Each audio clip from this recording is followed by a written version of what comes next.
दोस्तों नमस्कार। आप देख रहे हैं जनपद मिरर। निकाय चुनाव में सोनभद्र के चोपन नगर पंचायत से जीत हासिल करने के बाद पार्टी द्वारा आयोजित सम्मान समारोह में शिरकत करने सोनभद्र दौरे पर आए निषाद पार्टी के राष्ट्रीय अध्यक्ष संजय निषाद ने बड़ा बयान देते हुए निकाय चुनाव में पूरे प्रदेश में हुई जीत को लेकर श्रेय लेते दिखे।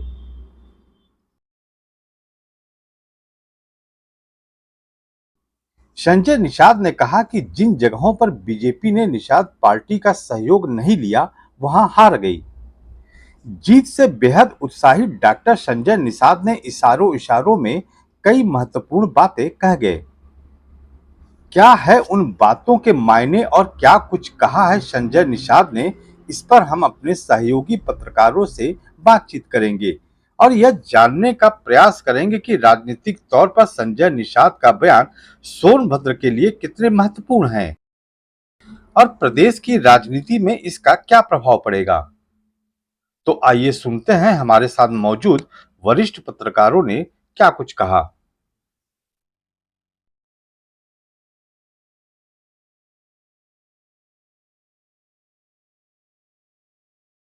जो नगर पंचायत में अभी आपने एंट्री मारी है और जीत हासिल की है चोपन से, तो ये एक आपका प्रवेश द्वार हो गया। क्या माना जाए आगे जो लोकसभा विधानसभा में भी आप यहाँ से सीट मांगेंगे? देखिए, कोई भी पार्टी खड़ी और बड़ी कार्यकर्ताओं के बदौलत होती है और कार्यकर्ताओं के सम्मान में हमेशा निषाद पार्टी खड़ी हुई है और हम हर जिले में चाहते हैं, हर मंडल में चाहते हैं कि निषाद पार्टी का एक विधायक हो और जिसकी वजह से वो हमारे निषाद मछुआ समुदाय के साथ साथ जो निर्बल इंडियन शोषित हमारा आमदल के कार्यकर्ता हैं और जो गरीब हैं उनका संघर्ष करके हम उनको हम न्याय दिला सकें।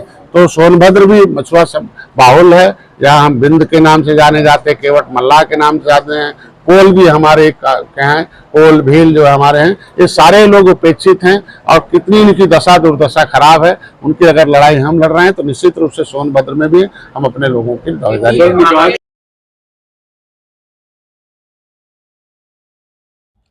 देखिए, जिस तरह से संजय निषाद जी सोनभद्र का उनका दौरा था, जो निकाय चुनाव के पहले भी वो यहाँ पर आए हुए थे सोनभद्र में, तो एक ज़्यादा जो जनसंख्या है यहाँ पर वो निषादों की भी है। तो कहीं ना कहीं निकाय चुनाव के पहले वो निषादों को एकजुट होने की सलाह भी दे रहे थे कि एकजुट होकर वो करें, मतदान करें ताकि यहाँ पर निषाद पार्टी जो है जीते। और संयोग बस ये भी था कि चोपन में निषाद पार्टी की एक टिकट थी जो जीत गई, तो उसके बाद कार्यकर्ताओं का सम्मान करने के लिए वो यहाँ पर आए हुए थे और प्रेस कॉन्फ्रेंस हुआ और जो सबसे बड़ी बात उन्होंने कही कि बीजेपी पर एक तरह से कही सीधा निशाना साधते हुए बात कही कि जहाँ जहाँ पर बीजेपी के प्रत्याशियों ने निषाद पार्टी का समर्थन नहीं लिया है वहाँ पर वो हार गए और जहाँ पर उन्होंने समर्थन दिया वो जीत गए। और जो सबसे बड़ी उपलब्धि भारतीय जनता पार्टी की निकाय चुनाव में थी कि 17 जो नगर निगम है उस पर बीजेपी का कब्जा है, उस पर भी उन्होंने अपना श्रेय लेने की कोशिश की कि जहां 17 जो नगर निगम है वो सभी नदी के किनारे हैं और नदी के किनारे जो ज्यादातर रहने वाले निषाद है। तो कहीं ना कहीं वो 17 जो नगर निगम की ऐतिहासिक जीत भाजपा की हुई, उसमें भी वो अपनी दावेदारी जो है कि ठोकते नजर आए कि नहीं, उनकी वजह से वो 17 नगर निगम जो कि वो जीती भाजपा। लेकिन एक बड़ा सवाल ये है कि जस्ट 2024 में चुनाव होने वाले हैं लोकसभा के, उसके पहले ये इस तरह का जो बयान है वो सीधे तौर पर भारतीय जनता पार्टी को टारगेट करने के लिए ये बात कही गई है कि जब 2024 का चुनाव शुरू होगा तो इनकी भी अपनी कोई डिमांड होगी, वो बहुत जगह सीटों पर बंटवारे की बात भी करेंगे, उनमें हिस्सेदारी की भी बात करेंगे। तो इस तरह का माहौल जो है कि निषाद पार्टी के द्वारा ये जो है कि बनाया जा रहा है कि लोकसभा चुनाव में उनको हिस्सेदारी जो है कि ज़्यादा से ज़्यादा मिल सके।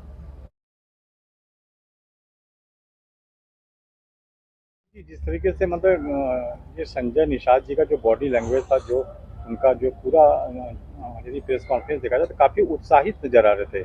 मतलब सिर्फ जीत से नहीं, वे कहीं ना कहीं मैसेज देने में भी सफल रहे। देखिए, जिस तरह से निकाय चुनाव के पहले जब इनका दौरा हुआ तो एक जनसभा थी, तो जनसभा में उन्होंने बहुत साफ तौर पर कुछ बातें कही थी जिसका वीडियो भी काफ़ी वायरल हुआ था। उन्होंने साफ तौर पर कहा मल्लाहों को यानी निषादों को कि सोनभद्र में जो खनन का इलाका है वो नदी के किनारे रहने वाले जो मल्लाह हैं, जो निषाद हैं, उन पर उनका अधिकार है और उनकी भागीदारी नहीं हो पा रही है। तो उनका जो टारगेट था कि वो खनन क्षेत्रों में निषादों को ज़्यादा से ज़्यादा उसका जो कि पार्टिसिपेशन दे, तो इसको लेकर एक निषादों में एक बहुत जो है कि उम्मीद थी कि नहीं, उनके समाज का एक मंत्री है जो सरकार में है और निषादों के उत्थान के लिए काम कर रहा है। तो इस बयान से जो है कि निषाद काफ़ी एकत्रित हुए, जिसका परिणाम था कि चौपन में वो जीते। और जिस तरह से वो जीत का उत्साह दिख रहा था संजय निषाद के शरीर में, जो उनकी बॉडी लैंग्वेज थी, वो कहीं ना कहीं इस बात पर भी इशारा कर रही थी कि अगर इस तरह का माहौल हम बना देंगे तो 2024 में एक बहुत बड़ी हिस्सेदारी के वो जो कि हकदार हो सकते हैं। तो बीजेपी को भी इस तरह जो हिस्सेदारी की बात होगी तो बीजेपी को भी मंथन करना होगा कि इस तरह का, चूंकि बीजेपी की अलायंस पार्टी है, वो उससे जो कि समर्थन में है निषाद पार्टी, तो निषाद पार्टी की तरफ से अगर कोई बात इस तरह से कही जाए और सारा क्रेडिट खुद लेने की बात हो जाए तो एक बीजेपी के लिए बड़ी चुनौती होगी 2024 में। 54 निषाद पार्टी के लिए एक तरह का प्रवेश द्वार है। वो ये देख रहे हैं कि 54 एक बड़ा महत्वपूर्ण सोनभद्र जिला है और ये एक तरह की एंट्री है, ये भाजपा के लिए खतरे की घंटी है। 4 विधानसभाओं में से एक विधानसभा ऑलरेडी ये अपना दल के खाते में दे चुके हैं, वो भाई पहले से ही उनका खाता खुला हुआ है, और एक निषाद पार्टी ले जाएगी। तो ये एक तरह से भाजपा वालों को समझना होगा, और एक तरह से धमकी भरे लहजे में उन्होंने कह भी दिया कि जो 2 वो हारे, वो इसलिए हारे कि उन्होंने निषाद पार्टी से सहयोग नहीं मांगा और इसलिए निषाद पार्टी ने सहयोग भी नहीं किया। अर्थात अगर आप हमारा सहयोग नहीं करेंगे तो हम आपका सहयोग नहीं करेंगे। ये भी उन्होंने एक तरह से कह दिया कि जिस तरह से राम की नैया को खेकर हम पार किए, हम आपकी नैया खे रहे हैं, हमें इग्नोर करोगे, हम आपकी नैया जो है डुबो देंगे कहीं ना कहीं रास्ते में, और जो डूबी वो हमारे वजह से डूब गई। देखिए, कहने वाली बात यह है कि अभी 2024 में सांसदीय का भी चुनाव नजदीक है और सांसद जो है अपना दल से है। बिल्कुल, अपना दल भी एनडीए का घटक दल है, तो कहीं ना कहीं अपना दल के लिए भी एक चुनौती हो सकती है। देखिए, अपना दल में जो सांसद जी हैं वो 2 पारी खेल चुके हैं और उम्र के लिहाज से अगर देखा जाए तो उनकी अंतिम पारी भी हो सकती है। इसीलिए निषाद पार्टी खड़ी हो गई कि वो जैसे ही जाएंगे हम उनकी जगह भर लेंगे। और चर्चा तो ये भी है कि कुछ भाजपा के बड़े लीडर्स निषाद पार्टी का दामन थाम सकते हैं, ताकि अगर भाजपा से टिकट मिला तो हम निषाद पार्टी के रास्ते बैकडोर से अपना जो है सिक्का आजमाएंगे।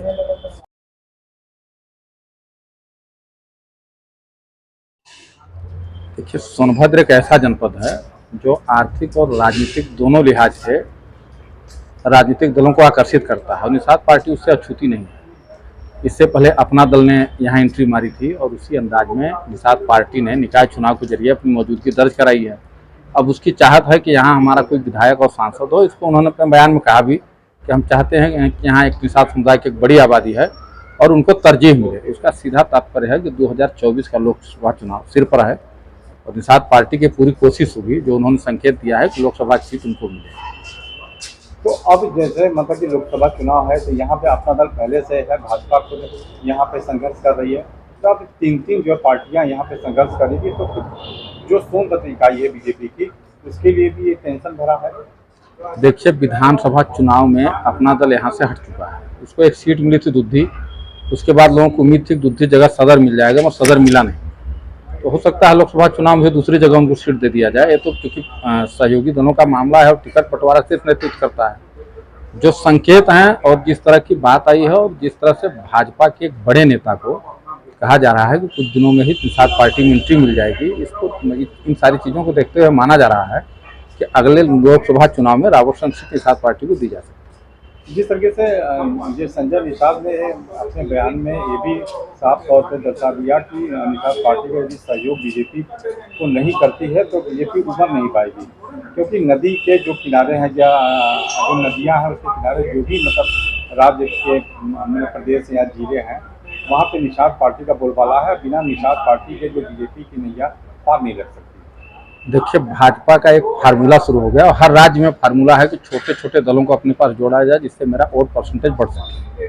तो निषाद पार्टी को भी भाजपा ने इसीलिए जोड़ा था और निषाद पार्टी उसका पूरा फायदा उठा रही है। उन्होंने कहा भी संजय निषाद ने कि हमें 15 सीटें मिली थी विधानसभा में। हम उम्मीद करते हैं कि लोकसभा में भी इसी तरह सीट मिलेगी। और एक बात उन्होंने और कही कि अपना दल ने जिस तरह से मौजूदगी दिल्ली में दर्ज कराई, उस तरह से मैं भी दर्ज कराना चाहता हूं। इसका मतलब कि उनकी अब अगली जो मांग होगी लोकसभा के बाद कि मेरा एक मंत्री लोकसभा में होना चाहिए।